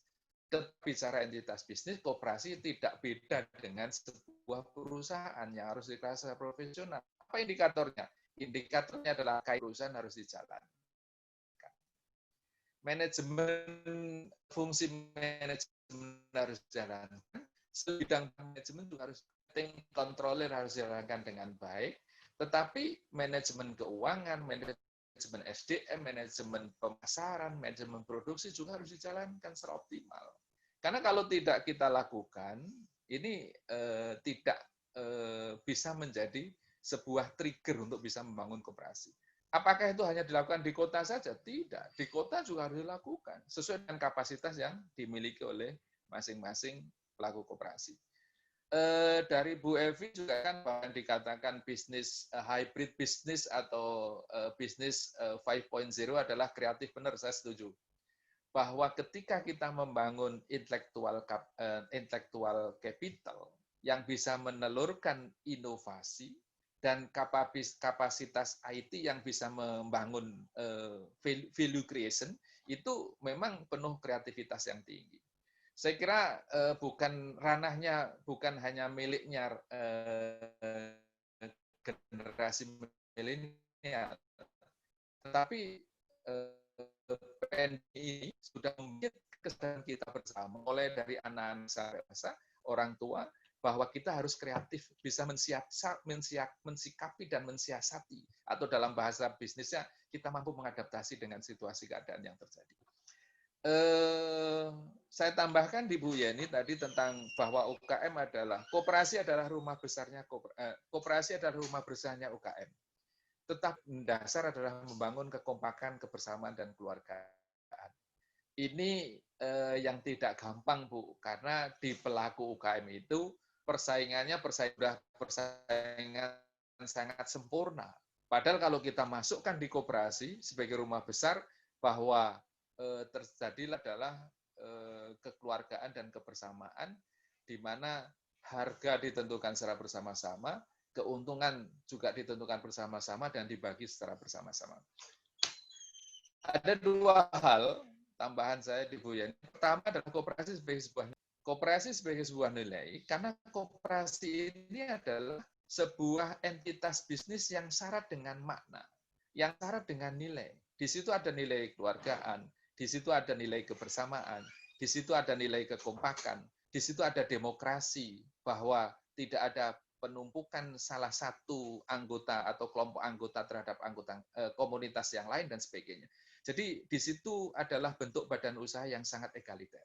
Makanya di situ kepengurusan dipilih secara demokratis. Dan di situ kebersamaan menjadi titik penting dari maju mundurnya koperasi. Itu sebuah nilai. Tapi di satu sisi koperasi sebagai sebuah bentuk. Kalau sebagai sebuah bentuk, koperasi is like a company. Maka harus dikelola secara profesional. Siapa yang bisa mengelola profesional? Ya para profesional yang bekerja sungguh-sungguh, digaji secara layak, dan dia berpikir untuk membangun koperasinya dengan menggunakan kaidah-kaidah ekonomi perusahaan. Nah, ini yang di kita ini belum bisa berlaku secara genuine atau sejati. Karena apa? Tadi terminologi koperasi kita masih dalam konteks yang sampingan. Di Pak Pahala, Tamu Pulon juga menyampaikan masukan, saya kira banyak hal yang tadi disampaikan oleh beliau. Yang terakhir adalah tentang, ada dua hal. Pertama, bagaimana koperasi bisa masuk di era bisnis 5.0. Koperasi bisa masuk di situ kok. Saya punya optimisme dan keyakinan, karena dengan adanya ini akan muncul solidaritas sosial di antara kita. Kita melindungi diri kita, otomatis kita melindungi masyarakat. Kita menggunakan masker itu adalah sebagai sebuah filosofi bahwa kita melindungi diri kita, saya melindungi diri saya, dan saya melindungi saudara. Berarti menunjukkan bahwa dengan adanya pandemi ini kesadaran sosial akan semakin tinggi. Dan kesadaran sosial yang semakin tinggi inilah momentum yang harus dipakai dan dijaga terus oleh gerakan koperasi untuk bisa membangun itu. Nah, kalau terkait bagaimana meningkatkan kapasitas SDM di koperasi, saya kira harus tumbuh kesadaran pengurus untuk membangun intelektual kapital di situ. Tapi tantangannya tidak sedikit. Karena menjadi karyawan koperasi pilihan kedua atau ketiga atau keempat bahkan kelima dibandingkan menjadi pegawai negeri, pegawai BUMN maupun pegawai swasta. Karena gajinya di koperasi asumsinya kecil. Nah, ini tantangan bagi mereka koperasi. Kenapa kita tidak berpikir bisa membangun entitas bisnis ini menjadi besar sehingga bisa memberikan gaji secara layak. Banyak kok koperasi yang mempunyai kemampuan untuk masuk dalam era bisnis 4.0. Karena dia sudah mempunyai SDM yang punya kapasitas intelektual yang bagus, dia sudah membangun inovasi-inovasi baru dalam pelayanan pada anggotanya, dia sudah berbasis teknologi, dan dia bisa mengatch nilai-nilai yang bisa dibangun dan dirasakan oleh masyarakat. Yang terakhir terkait dengan bagaimana perusahaan IT ini dari Mas Andriat ini. Perusahaan IT yang hanya sebagai rekanan atau vendor sebuah perusahaan, saya kira akan tertinggal. Karena apa? Tertinggal karena saat ini belum merasa membutuhkan. Situasinya perusahaan sekarang ini, perusahaan berpikir untuk bagaimana bisa bertahan hidup dulu. Belum berpikir growth. Ada beberapa perusahaan yang berpikir growth, ya. Itu perusahaan-perusahaan berbasis teknologi. Ya. Jadi saran saya adalah bahwa perusahaan IT untuk bisa bangkit di era sekarang ini adalah perusahaan IT yang sudah bisa masuk dalam sektor langsung bisnis. Perusahaan IT yang bisa membangun sebuah marketplace, perusahaan IT yang bisa membangun sebuah kolaborasi dengan investor atau angel investor yang bisa memberikan pelayanan kepada banyak pihak sehingga itu bisa hidup bersama-sama secara saling berbagi. Karena fenomena saling berbagi menjadi bagian penting dalam kehidupan bangsa ini. Saya kira itu beberapa catatan saya ini terkait dengan beberapa pertanyaan yang di chat ini dari Pak Pahala, dari Bu Evi, dari Pak Yusuf, dari Bu Kenny, dari Bu Yeni, yang dari Bu siapa ini? Ada satu lagi nih yang dari Malang ini yang terkait dengan Bu Yenti, Pelanusa. Bu Yenti kira nanti bisa diskusi panjang dengan Bu Evi itu. Ya. Bu Evi itu di Universitas Widyagama, bagaimana Bu Yenti ini masih mempunyai kelompok yang belum berkooperasi, tapi sudah sebagai lembaga sosiopreneur. Saya kira memang ini sedang berkembang. Yang penting kreativitas inovasi terus dikembangkan, Bu. Sudah punya marketplace, Ibu sudah menggunakan sistem, berarti karena sudah memberikan pemasaran di bidang online dan offline, saya kira sudah menggunakan sistem, tinggal sekarang bagaimana membangun komunitas ini menjadi komunitas yang saling berbagi. Komunitas yang sadar mau bersama-sama, komunitas yang punya kepentingan bersama-sama dan diperjuangkan bersama-sama. Tapi bahwa ketika kepentingan ekonomi dihadapkan pada kepentingan sosial, kekeluargaan, dan kebersamaan, itu kepentingan ekonomi individu yang akan lebih ditonjolkan dibanding kepentingan kebersamaan. Itu makanya dibangunlah nilai-nilai kebersamaan di dalam menjadi koperasi. Saya kira sudah ada satu kesadaran yang bisa dilakukan secara bersama-sama. Saya kira itu, Pak. Siap. Kalau nyampur semua kan jadi siap, Pak Agung. Terima kasih. Sangat detail apa yang disampaikan Pak Agung.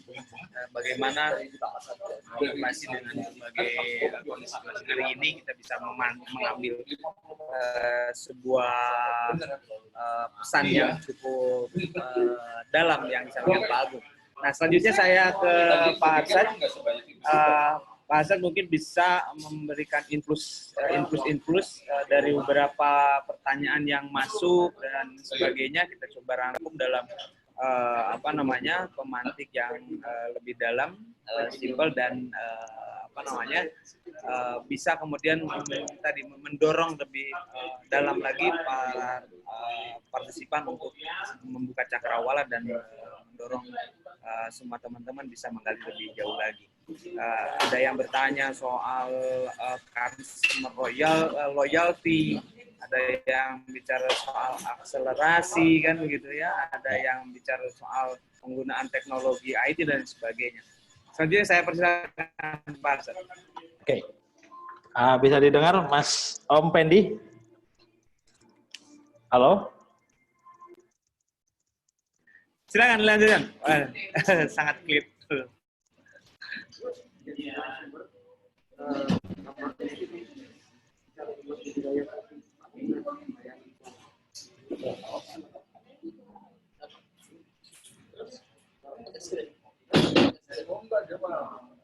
Halo, Pak Arsad, itu kena mute, jadi silakan di-open dulu mute.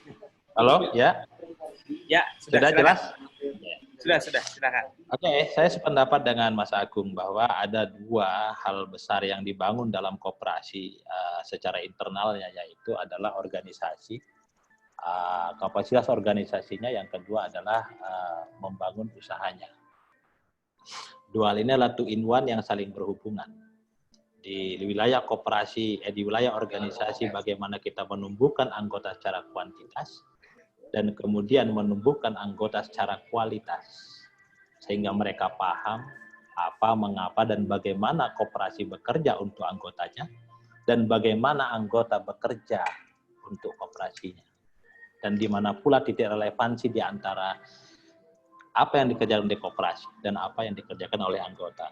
Nah, sementara itu, usaha koperasi, tentang usaha koperasi. Ada yang menarik dalam usaha koperasi, memang di dalam operasionalnya dia as usual business, bisnis yang sama halnya dengan bisnis lain. Tetapi dia memiliki nilai-nilai keunikan yang justru adalah sebagai sumber keunggulannya. Sebagai contoh misalnya, satu keunikan yang ini akan bagian menjawab tentang loyalitas tadi. Jadi hari ini kadang-kadang anggota ini, kita berkoperasi ini tidak tegas, fokus. Definisi kesejahteraan ini kita tidak tegas sebenarnya apa. Sebagai contoh misalnya, saya selalu mengatakan bahwa misalnya pada koperasi yang menyelenggarakan pemenuhan konsumsi, seperti toko misalnya, maka saran saya, definisi kesejahteraan itu adalah pada efisiensi kolektif, bukan pada perolehan SHU-nya. Nah, hari ini anggota, karena edukasi yang tidak efektif, anggota itu berperilaku aneh. Di satu sisi dia meminta harga yang murah, dan di sisi lain dia meminta SHU yang banyak. Saya bilang, ini tidak ada titik sambungnya. Kalau mau dibangun titik sambungnya, saya sarankan, bangun unit usaha sampingan, yaitu usaha memelihara babi ngepet, nyambung. Tapi kalau tidak ada titik sambungnya.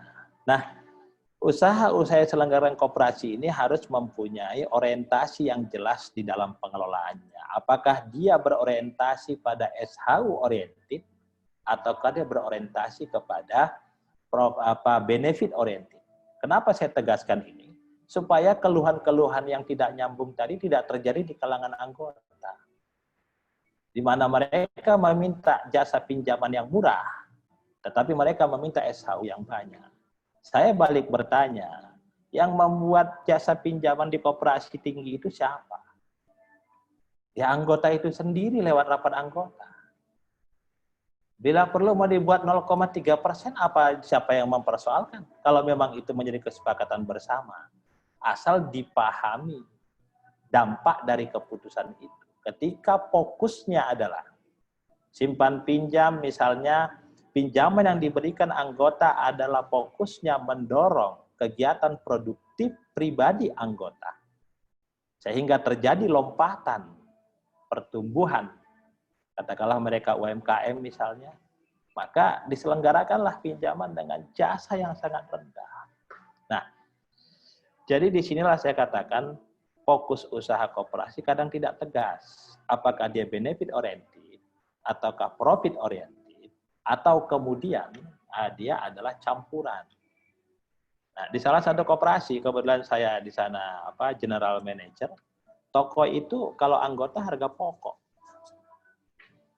Tapi anggota menyadari mereka tidak bicara lagi berapa SHU dari toko. Karena apa? Karena pilihannya adalah toko itu harga pokok. Nah, ini yang saya katakan kita perlu meredefinisi tentang apa output dari sebuah usaha itu, apakah kemudian fokus apakah di SHU oriented, apakah kemudian benefit oriented. Kalau saran saya, ketika memilih benefit oriented atau SHU oriented, maka saran saya adalah begini. Kalau koperasi menyelenggarakan usaha-usaha atau unit layanan yang langsung berhubungan dengan kebutuhan anggota, misalnya simpan pinjam, toko, maka saran saya dia adalah benefit oriented.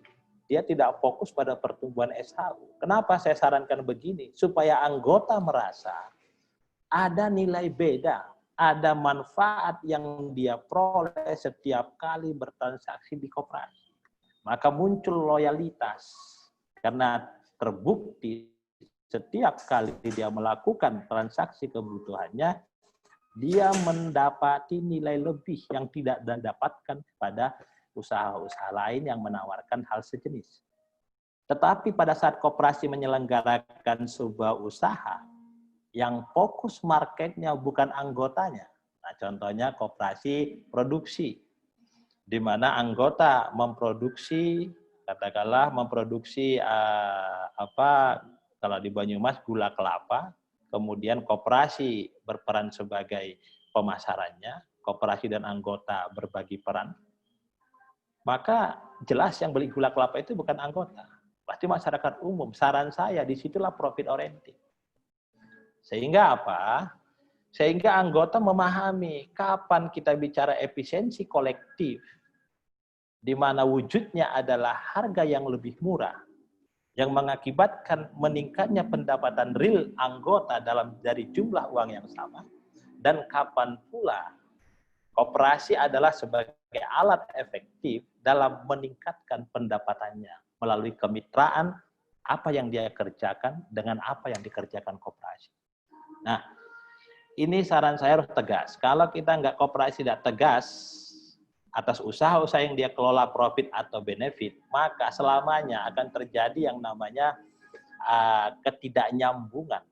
Seperti tadi, berharap harga murah, berharap jasa murah, tapi berharap SHU yang tinggi. Itu yang ini. Terus, tentang teknologi. Saya pernah bilang kepada beberapa koperasi, kalau memang visi organisasinya atau kemudian anggotanya adalah mayoritas adalah generasi baby boomers yang sangat berjarak dengan teknologi, apakah kecanggihan IT ini menjadi kebutuhan? Jadi saya selalu tekankan, teknologi is just tool, hanya alat. Di mana dia harus bisa melahirkan efisiensi, dia melahirkan efektivitas, dan dia memiliki daya dorong untuk mengakselerasi tumbuh kembang. Di samping, penggunaan IT tentu meningkatkan perform, dan perform sebagai salah satu tools membangun kepercayaan anggota kepada koperasinya. Tetapi, substansinya, teknologi is just tools yang digerakkan oleh manusia-manusia kreatif. Jadi selalu saya katakan, koperasi jangan latah pakai teknologi. Hanya untuk dikatakan modern. Tetapi dia harus memiliki visi atas penggunaan teknologi. Karena teknologi ini bukan hanya kemudian akan berdampak pada munculnya nilai investasi, pemanfaatan sumber daya, ini harus memiliki relevansi terhadap peningkatan produktivitas dari sebuah koperasi.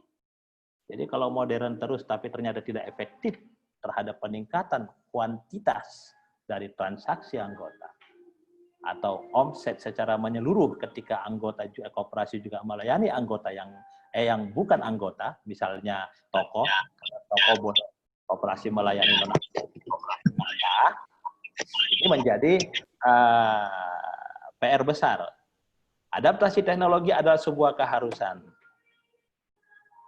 Tetapi lagi, di dalam bisnis ada yang namanya market oriented.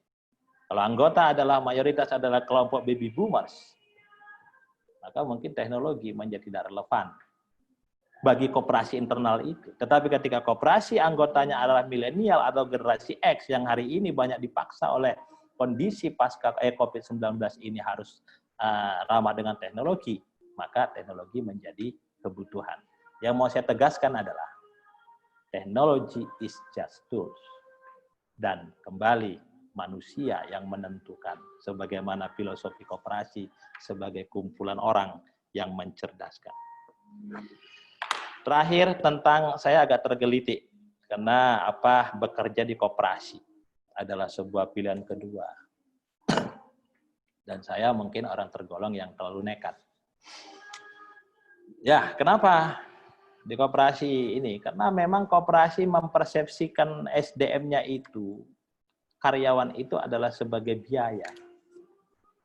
Belum mempersepsikan manusia adalah investasi yang memiliki nilai kreativitas yang mampu menciptakan produktivitas. Maka, bicara salary di koperasi bagi karyawan sering menjadi sangat tidak menarik. Maka dia menjadi pilihan nomor sekian, seperti yang dikatakan Mas Agung. Tapi ketika koperasi memiliki visi yang besar, dia memiliki aksi-aksi perusahaan yang memang memiliki skala yang keren, menerapkan salary sama dengan perusahaan-perusahaan lain, itu bukan tidak mungkin. Jadi saya berpikir memiliki salary setara dengan perusahaan-perusahaan swasta di koperasi bukan tidak mungkin, asal ada sebuah kreativitas yang komprehensif di mana koperasi bisa mempersepsikan SDM yang terlibat adalah sebuah investasi, bukan sebuah biaya yang membebani atau mengurangi SHU. Dan ini tantangan, apalagi bagi generasi milenial. Kenapa koperasi hari ini tidak dianggap tempat yang menarik untuk bekerja? Karena di sana tidak merepresentasikan masa depan. Koperasi tidak memberi jaminan, sehingga seorang yang bekerja di koperasi tidak bisa membangun imajinasinya. Tahun berapa dia bisa miliki rumah ketika bekerja di koperasi? Tahun berapa dia menikah ketika dia bekerja di koperasi? Karena memang mindset dan kemudian hal-hal yang ditemakan di seputar koperasi itu tidak futuristik. Nah, ini menjadi PR besar. Jadi, apakah koperasi menjadi modern apa tidak? Sampai hari ini saya mengatakan itu hanya tentang pilihan. Apakah koperasi kemudian beradaptasi dengan teknologi apa tidak? Itu tentang persoalan kebutuhan dan pengembangan visi. Apakah kemudian koperasi hari ini menarik apa tidak? Maju apa tidak? Ini persoalan kemauan. Karena di mana ada kemauan, di situ ada jalan. Ketika Anda tidak berhenti pada satu cara, pada cara tertentu Anda akan menemukan efektivitas. Walau itu sangat tidak mudah dan memerlukan keberanian mengujikan keyakinan-keyakinan yang Anda punya. Terima kasih, Om Pendi. Ya, luar biasa. Apa yang disampaikan Pak Agung juga Pak Arsad, dua-duanya jadi sebuah komposisi yang apik ya, begitu detail, begitu mendalam. Walaupun memang dari sisi waktu kepengennya masih panjang, detailing yang ingin disampaikan mungkin lebih banyak kan, tetapi saya kira ini adalah mode untuk semuanya Bapak Ibu dan kawan-kawan sekalian bisa berinteraksi nanti lebih jauh, baik secara individu melalui grup di Diksi, juga bisa komunikasi lewat media sosial atau berkomunikasi langsung dengan para narasumber. Dan saya kira bisa di medsos ya, DM aja, itu hal yang biasa dan sangat mudah. Beliau-beliau ini sangat Instagramable, jadi nggak usah khawatir.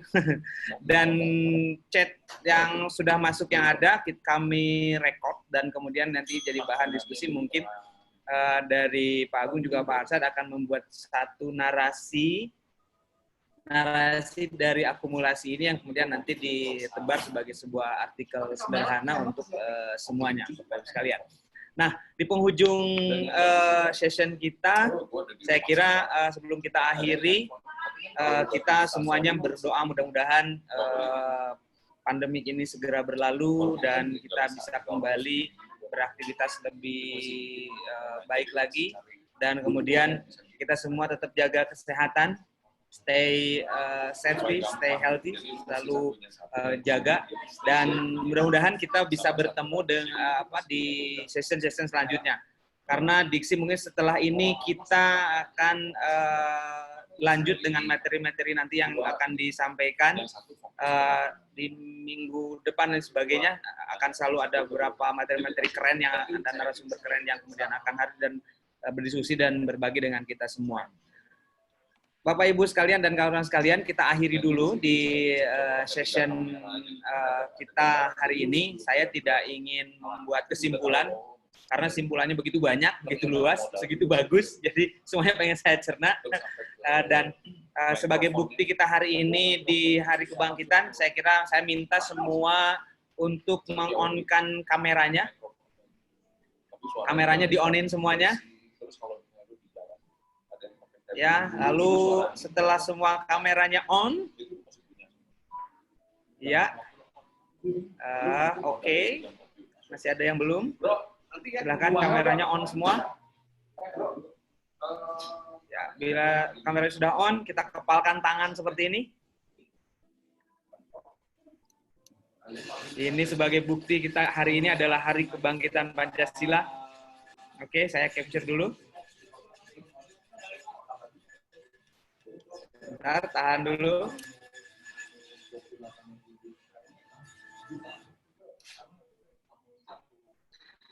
Ya, sebentar, tahan.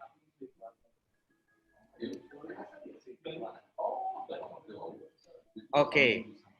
Terima kasih semuanya atas waktu, kesempatan, dan penghargaan sebesar-besarnya kepada dua mentor kita hari ini, narasumber kita hari ini. Kita kasih aplaus, dan jangan lupa di follow account-nya beliau-beliau, jadi semua bisa berkomunikasi lebih intens, lebih dalam dengan seluruh narasumber satu sama lainnya. Dan mungkin beberapa hal nanti yang disampaikan dalam bentuk artikel dan sebagainya akan disampaikan oleh panitia kepada Bapak Ibu sekalian, termasuk e-sertifikat yang akan disampaikan melalui panitia. Itu dari saya, kurang dan lebih mohon maklum, mohon maaf, dan dipastikan kita akan bertemu di momen-momen yang akan datang. Stay healthy, stay safe, be careful, see you next time. Dadah semuanya, terima kasih. Assalamualaikum warahmatullahi wabarakatuh. Selamat istirahat, selamat bekerja. Sukses selalu.